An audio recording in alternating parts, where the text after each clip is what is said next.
Bonjour et bienvenue au flash de 10h sur la télévision du Burkina.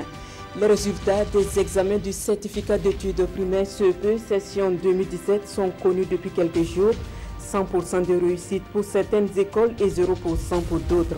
En effet, contrairement à l'école primaire publique de Mahombe dans le Kénédougou, qui a enregistré 0% au CEP, la moisson a été plutôt bonne du côté de l'école groupement d'Atieri A du camp général Babassi à Ouagadougou. Cette école a enregistré un record de 100% au CEP 2017 sur un effectif de 73 élèves présentés à l'examen. Des résultats qui font la fierté des élèves, parents d'élèves et encadreurs. Hors de chez nous, une version générique du médicament le plus avancé contre le VIH-Sida expérimenté par le Kenya. Une première en Afrique où plus de 25 millions de personnes souffrent de cette maladie. Ce produit du nom de dolutegravir DGT est déjà largement utilisé dans les pays développés depuis quelques années, mais son prix reste très élevé pour être acheté dans le cadre du programme à grande échelle pour le compte des pays africains, selon un membre de l'organisation Unité. Toujours pour l'organisation Unité, la version générique du DGT a deux avantages.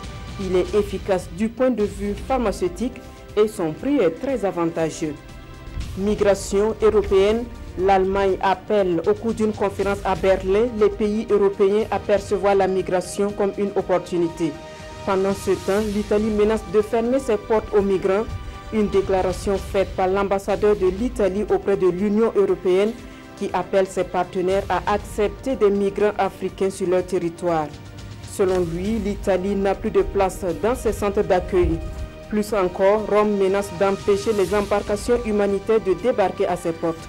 Plus d'un demi-million de migrants ont atteint l'Italie par la mer depuis 2014. En Australie, George Pell, l'argentier du Vatican, a été inculpé pour sévices sexuels sur un mineur, a annoncé la police locale. Âgé de 76 ans, l'homme est le plus haut responsable catholique d'Australie. En octobre 2016, pour pédophilie, il est accusé.